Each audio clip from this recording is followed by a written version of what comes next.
کراچی کی شام سمندر کے کنارے پھیلتی جا رہی تھی، لہریں جیسے کسی کہانی کی سرگوشیاں کر رہی ہوں۔ انایا نے اپنی چادر تھوڑی سی درست کی، آنکھوں میں نمی اور لبوں پر مسکراہٹ تھی۔ آج وہ پہلی بار خود کو زندہ محسوس کر رہی تھی جب اس نے اس لڑکے کو دیکھا، ریحان۔ سادہ سا، مگر اس کی نگاہوں میں کچھ ایسا ٹھہراؤ تھا کہ دل بے اختیار دھڑک اٹھا۔ انایا کو لگا جیسے اس کے اندر کئی برسوں سے سوئی ہوئی کوئی خواہش جاگ گئی ہو۔ سمندر کی ٹھنڈی ہوا میں دونوں کی خاموشی بولنے لگی۔ ریحان نے بس اتنا کہا، تم کراچی کی نہیں لگتی، اور وہ ہنس پڑی۔ اس ہنسی میں محبت کی پہلی لہر تھی جو جلد ہی ایک طوفان بننے والی تھی۔ ریحان کا انداز باقی سب سے الگ تھا۔ وہ انگریزی میں بات کرتا، لیکن لہجہ ایسا جیسے کراچی کی گلیوں نے خود تراشا ہو۔ انایا کے لیے وہ نیا، پراسرار اور خطرناک تھا۔ وہ سمندر کے ساتھ ساتھ چلتے رہے، باتیں کبھی موسم کی ہوتیں، کبھی خوابوں کی۔ ریحان نے بتایا وہ بزنس کرتا ہے۔ کبھی کبھی قسمت سے زیادہ ہمت کام آتی ہے۔ اس کے جملے جیسے کسی فلم کا ڈائیلاگ ہوں۔ انایا کے لیے وہ سب کچھ نیا اور دلچسپ تھا۔ اس نے سوچا شاید یہی وہ شخص ہے جس کے لیے اس کا دل اتنے عرصے سے خالی تھا۔ اس رات ریحان نے جاتے جاتے صرف اتنا کہا، کل شام یہی وقت، یہی جگہ۔ انایا کے قدم جیسے خود بخود رک گئے۔ وہ جانتی تھی اس نے ہاں کہہ دی ہے، ایک ایسی کہانی کے لیے جس کا انجام وہ ابھی نہیں جانتی تھی۔ اگلی شام انایا حسب وعدہ سمندر کے کنارے پہنچی تو ریحان پہلے سے وہاں تھا۔ ہوا میں ہلکی سی نمکین خوشبو تھی اور لہروں کی آواز جیسے کسی راگ میں ڈھل رہی تھی۔ ریحان کے ہاتھ میں 2 کافی کے کپ تھے۔ تم لیٹ ہو گئیں، اس نے مسکرا کر کہا۔ محبت میں وقت نہیں دیکھا جاتا، انایا نے جواب دیا، اور دونوں ہنس پڑے۔ وہ دیر تک ساحل پر بیٹھے خوابوں، زندگی اور قسمت کی باتیں کرتے رہے۔ ریحان کی باتوں میں اعتماد اور درد کا عجیب امتزاج تھا۔ اس نے بتایا کہ وہ ایک سخت زندگی سے نکلا ہے، مگر اب سکون چاہتا ہے۔ انایا نے اس کی آنکھوں میں دیکھا، وہاں ایک خلا تھا، مگر اس خلا نے ہی اسے کھینچ لیا۔ اس رات انایا کو نیند نہیں آئی۔ دل کے کسی گوشے میں وہ اعتراف کر چکی تھی کہ اب وہ ریحان کی ہو چکی ہے، اور من ہی من میں شاید یہ بھی پسند کرنے لگی تھی کہ وہ ریحان کی ہو چکی ہے۔ دن گزرتے گئے اور ہر دن کے ساتھ ان کی ملاقاتیں بڑھتی گئیں۔ کبھی انایا کی یونیورسٹی کے باہر، کبھی ساحل پر، کبھی اس کیفے میں جہاں ریحان ہمیشہ بلیک کافی پیتا تھا۔ دونوں کے درمیان خاموش محبت بہتی جا رہی تھی، بغیر کسی اعلان کے، مگر ہر لمحہ بڑھتی ہوئی۔ ریحان کہتا، زندگی میں سب کچھ وقتی ہے، مگر کچھ لوگ دل میں نقش بن جاتے ہیں۔ انایا کو لگتا جیسے وہ جملہ اس کے لیے کہا گیا ہو۔ ایک شام ریحان نے پہلی بار اس کا ہاتھ تھاما، جیسے وقت رک گیا ہو۔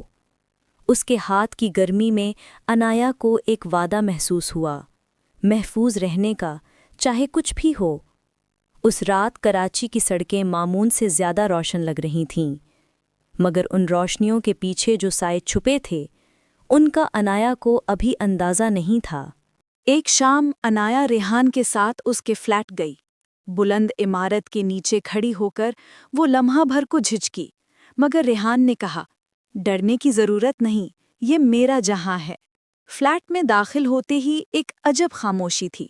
دیواروں پر مہنگی پینٹنگز، شیشے کے میز پر بندوق سا سایہ۔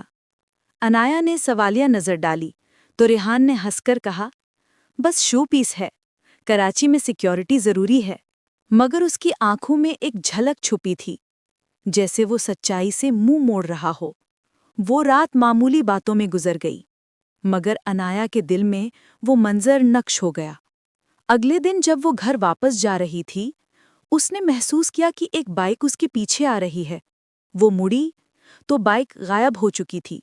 دل میں ایک انجان خوف نے گھر بنا لیا، مگر وہ خود سے کہتی رہی، یہ بس وہم ہے۔ انایا اب ریحان سے روز ملتی تھی، مگر اس کے لہجے میں بدلاؤ آ گیا تھا۔ کبھی فون بند، کبھی بات ادھوری، کبھی نظروں میں اجنبیت۔ ایک دن اس نے پوچھا، ریحان سب ٹھیک ہے نا؟ وہ چند لمحے خاموش رہا، پھر بولا، زندگی کبھی سیدھی لکیر نہیں ہوتی، کچھ موڑ خطرناک ہوتے ہیں۔ انایا نے اس کی آنکھوں میں وہی پرانی چمک ڈھونڈنے کی کوشش کی، مگر وہاں اب دھواں سا تھا۔ رات گئے ریحان کے فون پر ایک پیغام آیا، کل تک سب ختم کر دو، پولیس حرکت میں ہے۔ انایا نے بے خیالی میں وہ میسج دیکھ لیا۔ ریحان نے فوراً فون چھپا لیا اور مسکرا کر بولا، بس بزنس کا معاملہ ہے، کچھ نہیں۔ مگر اس کی مسکراہٹ جھوٹی تھی۔ اس رات انایا نے کھڑکی سے کراچی کی چمکتی سڑکوں کو دیکھا اور دل میں پہلی بار ایک دیوار کھڑی ہوتی محسوس کی۔ اگلے چند دنوں میں ریحان مزید دور ہوتا گیا، کبھی فون بند، کبھی بہانے، کبھی خاموشی۔ انایا کے لیے وہ خاموشی عذاب بن گئی۔ ایک رات اس نے ہمت کر کے ریحان کا پیچھا کیا۔ وہ اپنے فلیٹ سے نکلا، ایک سفید کار میں بیٹھا اور بندر روڈ کی طرف چل پڑا۔ انایا نے رکشہ لیا اور پیچھے پیچھے چلتی رہی۔ سڑکوں پر نیون لائٹس چمک رہی تھیں، مگر اس کے دل میں اندھیرا کھیلتا جا رہا تھا۔ کار ایک پرانی گودام کے سامنے رکی۔ اندر کچھ لوگ جمع تھے اور ریحان ان سب کے درمیان کھڑا تھا، ہاتھ میں وہی بندوق جو کبھی شو پیس کہی تھی۔ انایا کا سانس رک گیا۔ وہ چھپ کر دیکھتی رہی۔ ریحان کسی سودے پر بات کر رہا تھا۔ کل پولیس کی آنکھوں کے سامنے مال نکل جائے گا، کسی کو خبر نہیں ہوگی۔ وہ لمحہ انایا کی دنیا توڑ گیا۔ اس نے پہلی بار محسوس کیا کہ محبت اور جرم کے درمیان فاصلہ ایک دھڑکن جتنا ہوتا ہے۔ انایا رات بھر جاگتی رہی۔ ریحان کی تصویر ہر سوچ میں الجھی ہوئی تھی۔ کیا وہ وہی شخص تھا جس سے وہ محبت کرتی تھی، یا کوئی نقاب پوش مجرم؟ صبح اس نے اس سے ملنے کا فیصلہ کیا۔ کیفے میں ریحان پہلے سے بیٹھا تھا، چہرہ تھکا ہوا اور آنکھیں لال۔ انایا نے بغیر تمہید کے پوچھا، کل تم کہاں تھے؟ ریحان نے نظریں چرائیں، بس کام تھا۔ انایا نے دھیرے سے کہا، میں نے تمہیں دیکھا تھا، بندوق کے ساتھ۔ ریحان نے چونک کر اسے دیکھا، جیسے زمین کھسک گئی ہو۔ لمحہ بھر بعد اس نے سر جھکا لیا۔ میں چاہتا نہیں تھا تم یہ سب دیکھو، میں بس نکلنے کی کوشش کر رہا ہوں، مگر نکلنا آسان نہیں۔ اس کی آواز میں بے بسی تھی۔ انایا کے آنسو بہہ نکلے۔ تو تم وہی ہو جس سے میں ڈرتی تھی؟ ریحان نے آہ بھری، نہیں، میں۔ کراچی کی راتوں میں ایک عجیب شور تھا۔ سمندر کی لہریں، گاڑیوں کے ہارن اور دل کی دھڑکنیں سب ایک دوسرے میں گڈمڈ ہو گئی تھیں۔ انایا نے ریحان سے آخری بار ملنے کا فیصلہ کیا۔ وہی جگہ، وہی وقت، وہی ساحل، جہاں سب شروع ہوا تھا۔ ریحان خاموش بیٹھا تھا، نظریں لہروں پر۔ تم جا سکتی ہو انایا، اس نے دھیرے سے کہا، میرے لیے اب یہاں کچھ نہیں بچا۔ انایا نے روتے ہوئے کہا کہ محبت جرم نہیں ہوتی ریحان، مگر تم نے اسے بنا دیا۔ ریحان نے اس کا چہرہ دیکھا، ہاتھ بڑھایا مگر چھوا نہیں۔ اگر میں تمہیں اپنی دنیا میں کھینچ لاتا تو تم بھی برباد ہو جاتی۔ اس کی آنکھوں میں پچھتاوا تھا۔ اچانک پولیس کی گاڑیاں دور سے آتی دکھائی دیں، نیلی لائٹس پانی پر جھلملائیں۔ ریحان نے ایک قدم پیچھے ہٹایا، میں وعدہ کرتا ہوں تمہیں کوئی نقصان نہیں پہنچے گا۔ اور اگلے لمحے فضا میں ایک گولی گونجی۔ وہ گولی انایا کے نہیں، ریحان کے سینے میں لگی۔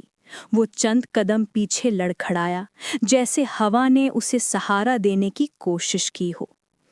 پولیس کے سپاہی دوڑتے ہوئے پہنچے، مگر ریحان مسکرا رہا تھا، ایک عجیب سی مسکراہٹ جس میں سکون بھی تھا اور سزا بھی۔ انایا اس کے پاس دوڑی، اس کے ہاتھوں کو تھاما۔ ریحان، کیوں؟ اس نے ٹوٹتی سانسوں میں کہا، کیونکہ میں نہیں چاہتا تھا کہ تمہارا نام کسی جرم کے ساتھ جڑے۔ تم محبت کی تھیں، میں خطا کا تھا۔